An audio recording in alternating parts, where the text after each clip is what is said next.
You can't cook, you can't keep a house, and you'll never make a man happy.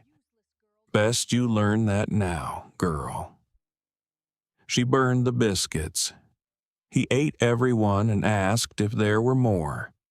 Clara Whitfield knelt on the kitchen floor of the Coldwater boarding house, scrubbing a stain out of a plank that had been dark with grease for longer than she had been alive, and she heard those words the way she heard the wind through the cracks in the walls, as something constant, something she had stopped fighting. The woman who spoke them was Mrs. Pruitt, the widow who had taken Clara in 3 years ago when her father died and left nothing behind but debts and a daughter he had never once looked at with pride. "I only meant," Clara started, and then she stopped because there was no end to that sentence that would help her. "You only meant. That's the trouble with you. All good intentions and burnt bread." Mrs. Pruitt dropped a stack of soiled linens beside her. "There's a man come through Redemption Creek looking for a wife. Widower. Got a ranch out past the river and a passel of children and no woman to see to them. He wrote to the mission asking for someone willing. I told them about you." Clara's hands stilled on the wet floor. "Don't look at me like that. You're 24 years old. You're heavier than any man wants and plainer than any man will settle for around here. Nobody in this town is going to marry you, and I can't feed you forever on charity." Mrs. Pruitt's voice was not unkind exactly. It was worse than unkind. It was practical. "A man who's never seen you and needs the help won't be so particular. It's the best you'll get." Clara looked down at the water in the bucket and saw herself in pieces. Small and curved, dark hair coming loose from its pins, work-worn hands red from the lye. She had heard them before, words like these, from her father, from the girls at church who whispered behind their hymnals. She had trained herself to hold still under them the way a rabbit holds still under a hawk. "I can cook," she said quietly. It was the one thing she believed about herself. Her mother had taught her before she passed, God rest her, taught her bread and stew and pie, and Clara had held on to that knowledge like a coin sewn into a hem. "I can keep a house. I can mind children. I'd be good to them. Then you'd best hope this rancher agrees." Mrs. Pruitt handed her a folded paper. "He's paying the fare. Coach leaves Thursday. You leave or you find your own way. Those are your 2 doors." That night, Clara sat on the edge of her narrow cot and read the letter by the light of a stub of candle. The man's name was Elias Cade. He wrote in short sentences the way a man writes who is not used to writing. He said he had 3 children. He said he needed a woman who could work and would be patient with them, that they had lost their mother 8 months back. He said he could not promise love, but he could promise a roof and honest treatment and food enough. Clara read it 4 times. She was not afraid of the work. She had never been afraid of the work. She was afraid of the moment when this stranger's eyes would land on her for the first time and she would watch his face do what every face had always done. That small tightening, that quick disappointment, that turning away. But there was one line she kept coming back to. Patient with them. They have not been the same since. She knew what that felt like from the inside. She had been one of those children once, motherless and unwanted, waiting for someone to notice she was still there.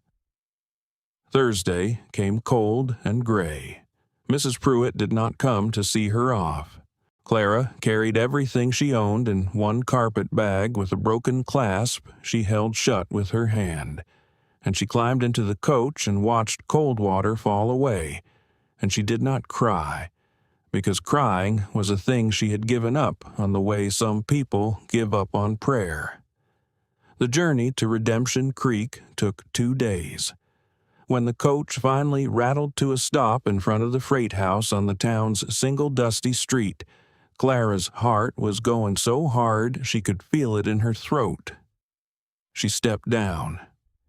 The street was busy in the flat noon light, men in front of the general store, a knot of pretty girls in bright dresses gathered near the livery, laughing, their heads together. And standing apart, near a wagon and a team of dun horses, was a man. Tall, broad through the shoulders, unshaven, a dark beard coming in rough along a hard jaw, a hat pulled low, work-worn, dusty, still as a fence post. Clara knew it was him before he said a word. She felt the pretty girls by the livery go quiet, and she heard one of them, not quite low enough, say, "That's who he sent for. Look at her." The old shame rose up in her throat. She made herself walk toward the man. She stopped in front of him, close enough to see that his eyes, under the hat, were a tired gray, rimmed red as if he had not slept properly in a long while. "Mr. Cade," she said. Her voice came out smaller than she wanted. "I'm Clara Whitfield."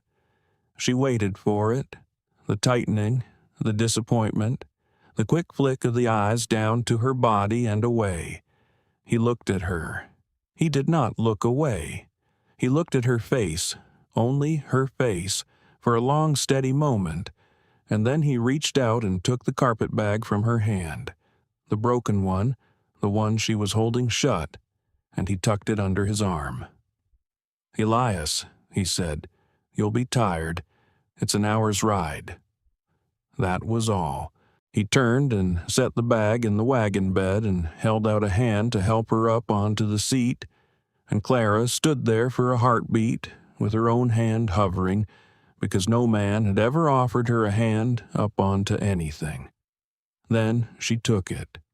His grip was warm and rough and sure, and he did not let go until she was settled. He did not laugh. He did not look at the girls by the livery. They rode in silence for a long stretch. The town gave way to open country, gold grass and low hills and a river running silver off to the right. "I'll work hard," she said finally. "I know I'm not what you might have pictured." "I didn't picture anything. I stopped picturing things a while back." "The children," she said, "you wrote there were 3. Sam, he's 9. Then Beth, she's 6, and the baby. Ruth," his hands tightened on the reins, "she's not but 8 months, same age as—" He stopped. "Their mother died having her. Sam won't talk. Beth cries at night, and the baby doesn't know me, cries when I hold her. I don't know what she needs." Clara looked at him then, really looked. This man had not sent for a wife. He had sent for help. He was drowning, and he had thrown a letter into the dark, hoping someone would answer. "I can help with the baby," she said. "I've minded babies. I know their ways." He glanced at her. That'd be a mercy. The ranch came into view as the sun started down. A low, sturdy house with a porch, a barn behind it, a corral, a garden gone to weeds. It was not grand, but it had good bones, Clara thought, the way a house does when someone once loved it. And in the doorway stood 2 children, a thin boy holding a smaller girl by the hand, both of them still and wary, and in the boy's arm, wrapped in a threadbare blanket, a baby. Clara climbed down before Elias could come around to help her. She stood in the yard in the gold light and looked at those 3 children the way she wished someone had once looked at her, as if they were the most important thing in the world. "Hello," she said. "I'm Clara." Sam stared at her with his father's tired eyes. He did not answer. Beth pressed closer against her brother's leg, and Ruth turned her small face toward the sound of Clara's voice and looked at her with wide, dark, unblinking eyes. Clara did not rush at them.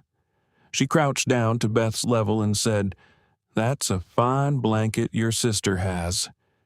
Did your mama make it?" Beth's chin trembled. She nodded. "It's beautiful.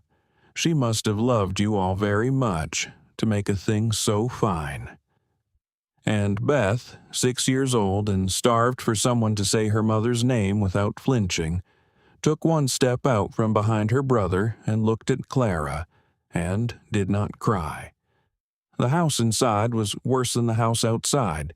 Dishes crusted in the basin, a film of grease and dust on everything, the stove cold. Clara took it in with one sweep of her eyes and felt not dismay, but purpose settle into her bones. This she could fix. "I know it's a state," Elias said behind her. "I've been trying to keep the ranch and the young ones both, and I've been losing on all fronts." "You've been doing it alone. No one can do this alone." She set down her bag. "I'll start with supper." She wanted it to be perfect.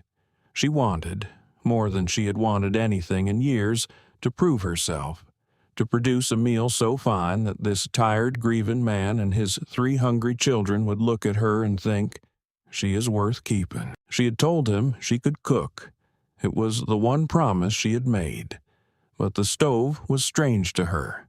Every stove has its own temper, and this one ran hotter than any she had ever worked, and there was a baby fussing and a little girl watching her every move and a boy sitting silent in the corner like a small angry judge. Clara got the stew going and it came out fine, but the biscuits, she slid them into the oven, and then Ruth began to cry in earnest, and Clara went to her, gathered her up, walked her, and by the time she remembered the biscuits, the smell of scorching was already curling through the room. She yanked the pan out. Too late. The bottoms were black. The tops were dark brown and hard. A dozen ruined biscuits, burnt through, the one thing she had promised she could do, and she had failed it on the very first night. The room went quiet. Sam looked up. Beth's eyes went wide. Elias, who had just come in from washing at the pump, stopped in the doorway with the water still dripping from his hands.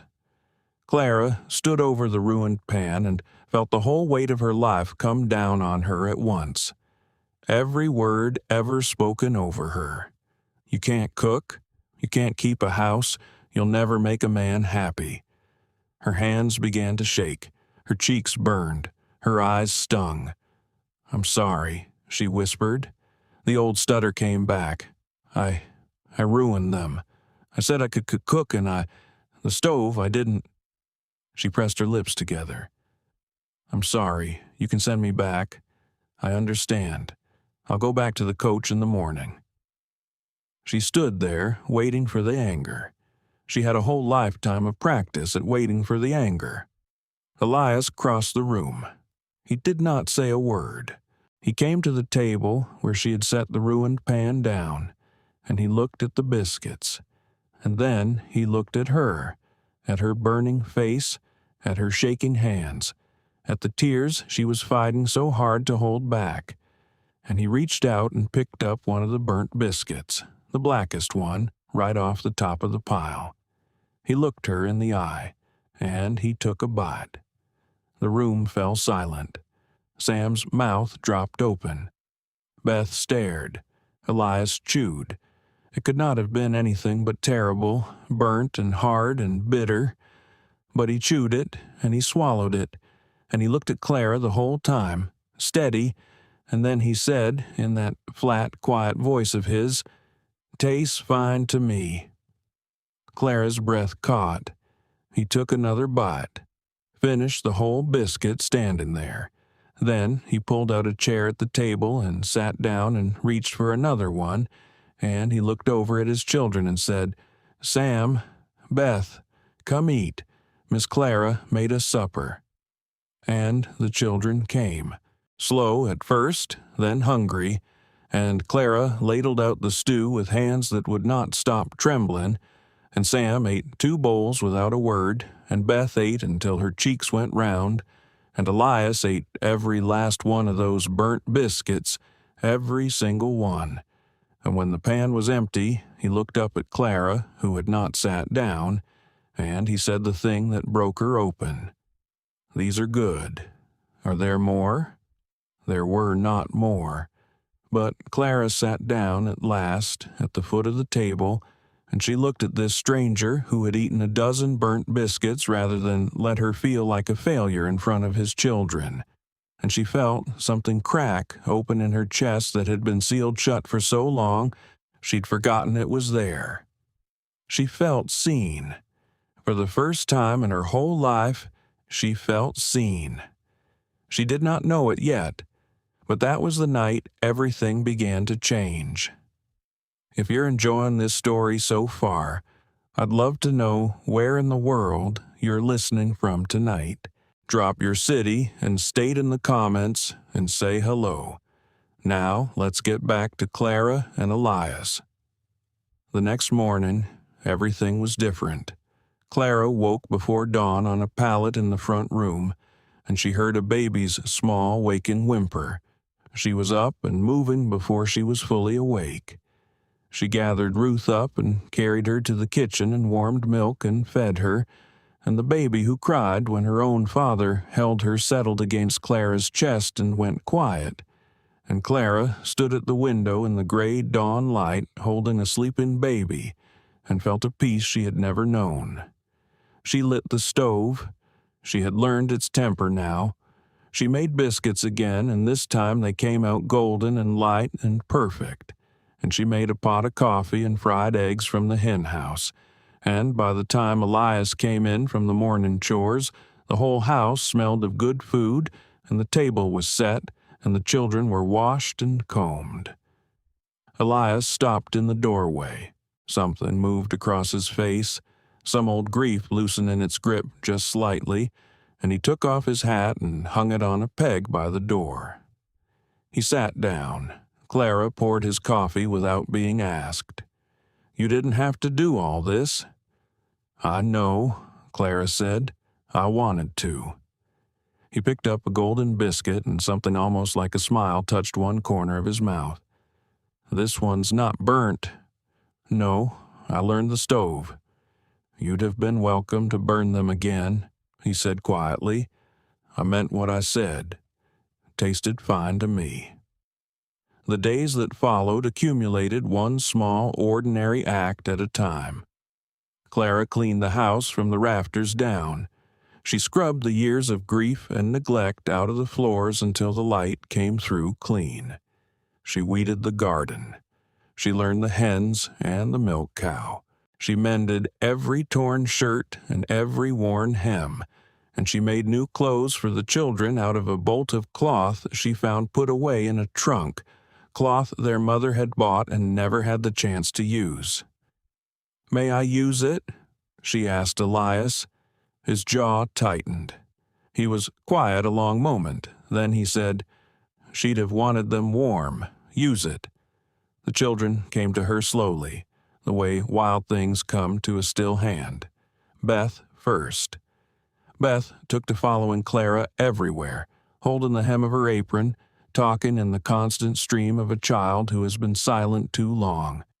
She told Clara about her mother's songs, her mother's hands, the way she smelled of lavender and bread. And Clara listened and never once flinched from the dead woman's name. The baby, Ruth, was Clara's from that first morning. Sam was the hardest. 9 years old enough to remember his mother fully, old enough to be angry. He ate her food and wore the clothes she mended and looked at her with his father's tired eyes and said nothing. And Clara did not push. She left a plate for him even when he did not come to the table. She set his boots by the fire on cold mornings. She had spent her whole life waiting to be let in. She knew how to wait for a door to open. Elias softened by degrees. He began to linger at the table after supper. He built Clara a proper bed and moved his own things back into the house, into the small back room. She woke one cold morning to find the stove already lit, so she would not have to start the day in the cold. She found her broken carpet bag one afternoon sitting on her bed, the clasp mended, though she had never asked. She came in from the garden one evening, bone-tired to find he had put the children to bed himself and set a plate warming for her. "You work all day. Man ought to be able to warm a plate." She felt something she had not allowed herself to feel.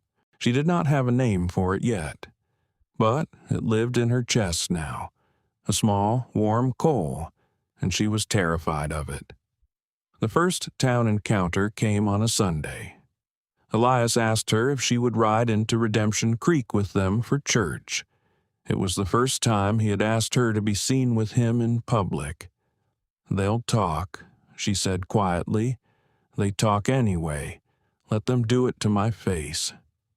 The whispers started before they were down from the wagon. "That's her. That's the one he sent for. Look at the size of her. Poor children, raised by that." At the church door stood Mrs. Abernathy, the preacher's wife, a stern, narrow woman who ran the social order of Redemption Creek the way a general runs an army.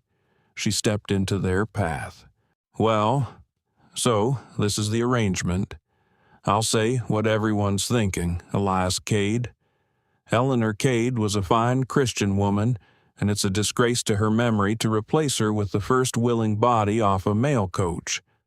What must the poor children think, being handed over to a stranger who couldn't get a husband any honest way?" Clara's breath left her. The old shame roared up. Beth's small hand tightened in her apron. Elias stepped forward. He did not raise his voice. He simply moved so that he was standing beside Clara, close, and he looked at Mrs. Abernathy with those flat gray eyes, and he said, "This is my wife." The crowd went still. "She has kept my house and fed my children and loved them when I could not. She has done more good in 3 weeks than this town has done in 8 months of watching my young ones go hungry. Not one of you brought a loaf of bread to my door. Not one of you took a child for an afternoon. Clara came a stranger and did what all of you would not. I'll thank you to speak of her with respect, or not to speak of her at all." The room fell silent. Mrs. Abernathy's face went white, then red. She stepped aside. Elias put his hand at the small of Clara's back, the first time he had ever touched her that way, and he guided her into the church, and the whole town parted before them. Clara walked down that aisle with her chin up and her eyes wet, because for the first time in her life a person had stood in front of the whole world and chosen her out loud where everyone could hear. She did not hear a word of the sermon. She heard only those 3 words over and over. "This is my wife." That afternoon, riding home, Elias said, "I meant it, what I said." "Which part?" Clara said softly. "All of it. I called you my wife in front of the whole town, and I never asked you if you wanted to be. You don't owe me more than the arrangement, but I said it because it's what I want, if you'll have it." Clara looked at him, at the tired kind man who had eaten a dozen burnt biscuits. "I'll have it," she said. The thing that finally broke Sam open came a week later. It was evening. Clara came out to the kitchen to find him sitting at the table alone with a small carved horse in his hands. She sat down across from him. She did not speak. She had learned that Sam could not be reached at, only reached toward. After a long while he said, without looking up, "My ma made me learn my letters. She was going to teach Beth, too. Nobody talks about her. Pa won't say her name. It's like she never was." He looked up finally, and his eyes were wet and furious and 9 years old. "And now you're here and everybody just wants me to be happy about it, and I'm not. She was my ma." Clara's heart cracked open. "No," she said gently, I don't expect you to be happy, and I'm not here to take her place. Nobody could. She was your mother, and she loved you, and she's not gone just because she's not here." She put her hand near his, not on it, just near. "You shouldn't have to carry your mother's memory all alone. That's too heavy for anyone, let alone a boy of 9. Will you tell me about her? I'd like to know her." Sam stared at Clara, and then his face crumpled and he said, "Eleanor. Her name was Eleanor." And he began to cry, great heaving sobs, 8 months of held-back grief pouring out of him. Clara came around the table and gathered him up, and he clung to her. Neither of them heard Elias come to the doorway. He stood there in the lamplight and watched his son weep in the arms of the woman he had sent for out of desperation, and something in Elias Cade that had been clenched shut for 8 months finally, quietly, gave way. He came into the room. He knelt down beside them, and he put his arms around both of them, his son and his wife, and he said in a voice that shook, "Eleanor. Her name was Eleanor. And she'd have liked you, Clara. She'd have liked you fine." The outside threat came just when the ground had gone soft and hopeful beneath their feet. It came in the form of a man stepping down off the noon coach 3 weeks later, a well-dressed man with a lawyer's black coat and a leather case, asking directions to the Cade Ranch. Clara saw him ride up the track in a hired buggy while she was hanging wash, and she felt the old dread before she even knew his name. The man introduced himself as Mr. Josiah Pruitt, and Clara's blood ran cold. "You'll be the girl. Clara Whitfield.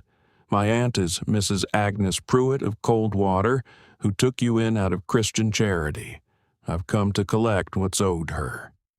Elias came out from the barn, and Sam behind him. "When my aunt took the girl in, your father died, owing considerable debts. Debts my aunt discharged on the understanding that the girl would work them off. She has not. $300, sir. I have a claim filed at the courthouse.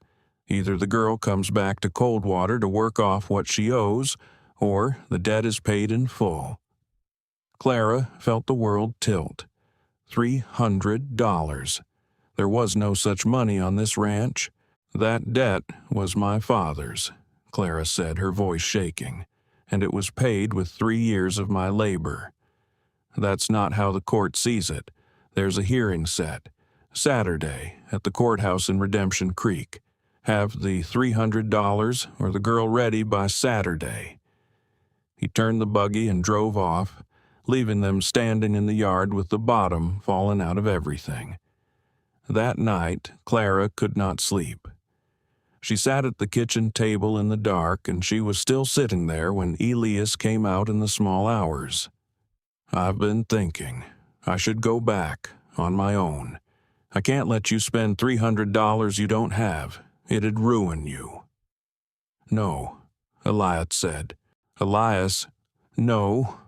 His voice was flat and final.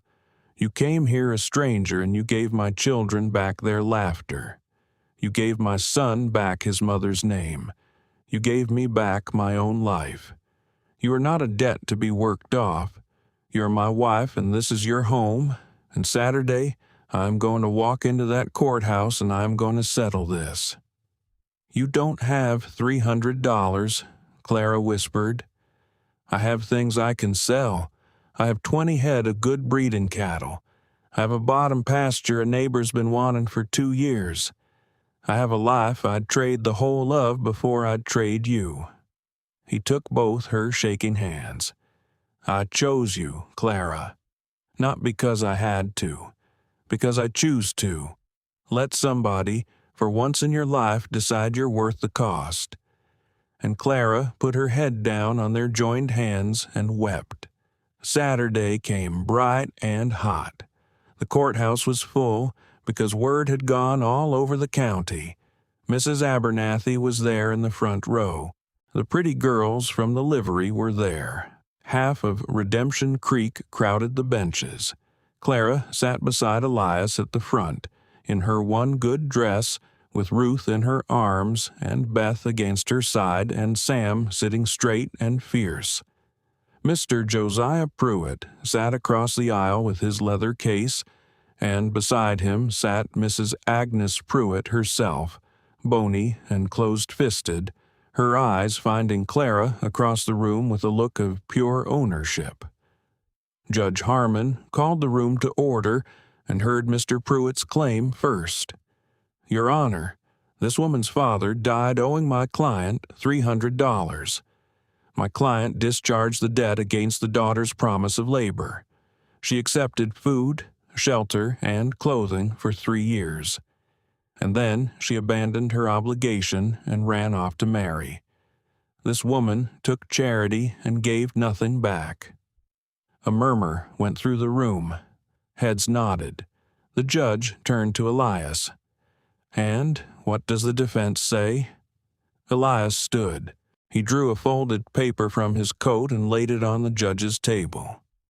That's a bank draft, $300 in full. I sold cattle and I sold my bottom pasture to raise it. So whatever's owed, it's paid, here and now. The room stirred. Mrs. Pruitt's face flickered. She had wanted the girl, not the money. I paid that debt, Elias said, and his flat voice went quieter, and somehow that made the whole room lean in. But I want it said plain, in front of this town, that it was never an honest debt in the first place. This woman worked 3 years under that roof for no wage, dawn to dark, and was told every day that she was worthless. That's not charity. That's a woman who found a girl with nobody to protect her and squeezed 3 years of free labor out of her while telling her she ought to be grateful. He looked at Mrs. Pruitt. Anyone who threatens my wife threatens my family. That's finished today. She's mine to defend. He sat down. The room was dead silent, and into that silence, Clara did the thing she had never once done in her whole life. She stood up. Your Honor, may I speak for myself? Just this once. The judge nodded. Clara looked out at the room, at all the faces that had whispered about her, and then she looked at Mrs. Pruitt. I have been told my whole life that I was worth nothing. I heard it from my father. I heard it every single day for 3 years from that woman sitting there who told me I couldn't cook, couldn't keep a house, and would never make any man happy. She told me the best I could hope for was a man who'd never seen me and was too desperate to be particular. Her voice was clear and steady and plain, and I believed it. I came out here expecting cruelty. I came out here braced for it, the way you brace for a blow. She looked at Elias, and instead I burned the biscuits on my first night.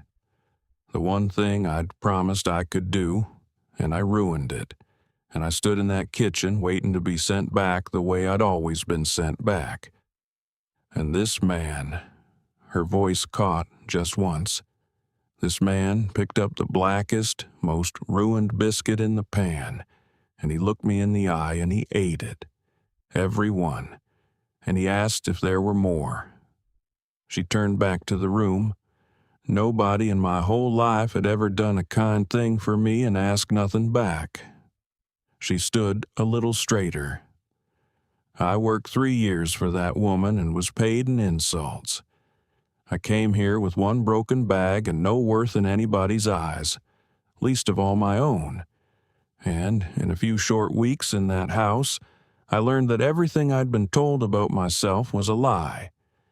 I am not worthless. I never was. Some people just never bothered to look. She looked at Mrs. Pruitt one last time.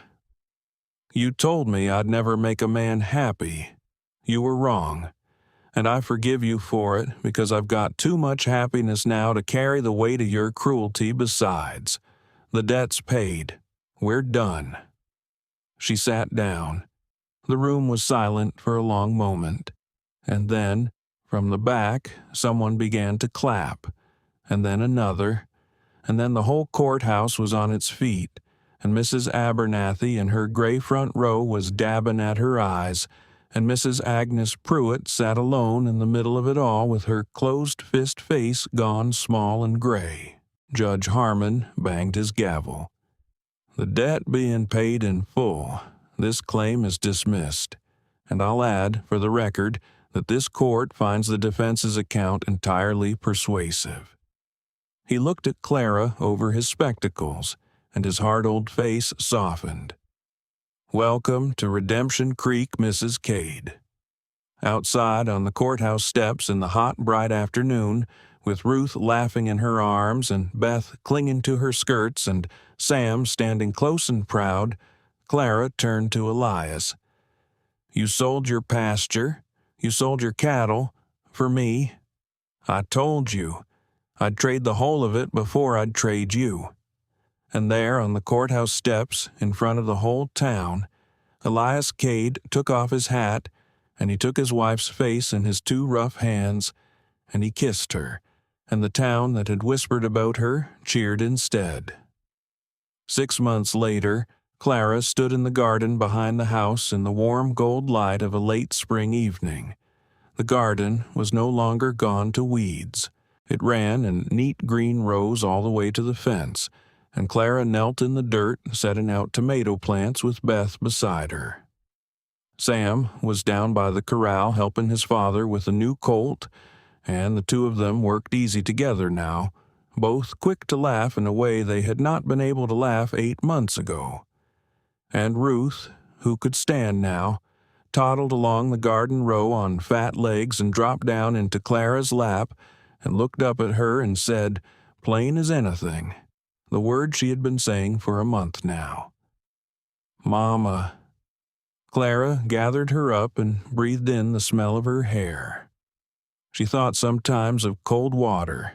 She did not hate that woman any more, because she had learned the thing that woman had spent 3 years trying to keep from her, and it was this. Worth is not given, and it is not earned by being perfect. Worth is recognized, and love is not about doing the one thing right.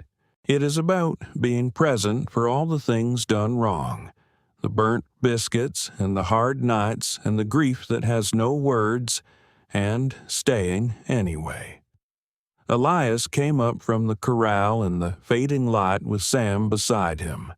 He stopped at the garden fence and looked at his wife sitting in the dirt with the baby in her lap, and the little girl at her side, and something crossed his face that used to be grief and was now only its opposite. He came through the gate and crouched down and, without a word, picked up a trowel and started helping her. Clara noticed then a small thing she had never mentioned. On the porch, by the back kitchen door, there was a peg where Elias hung his hat every evening. When she had first come, that peg had been by the front door. But somewhere over these months, without a word said, he had moved it. Now it hung right beside the kitchen door, a hand's width from where she stood. She had never said anything about it, but she saw it every day. What are you smiling at? Elias said. Nothing, Clara said. Everything. She looked at him in the gold light. I was just thinking I got the best of the bargain. No, Elias said, and he reached over and tucked a loose strand of dark hair behind her ear. That'd be me. And the sun went down over Redemption Creek, gold and warm, and inside the house, biscuits were golden in the pan, and a family that had been broken sat down together, whole, because some people don't see you until you stop trying to be seen. And some people see you the moment you burn the biscuits, and they eat every one, and they ask if there are more. Thank you for staying with Clara and Elias all the way to the end. If Clara's story touched you tonight, drop your city and state in the comments below so I can see where in the world you're listening from. And if you'd like more stories like this one, subscribe to the channel and stay a while. Take care of yourself, and remember, you are always worth the trouble.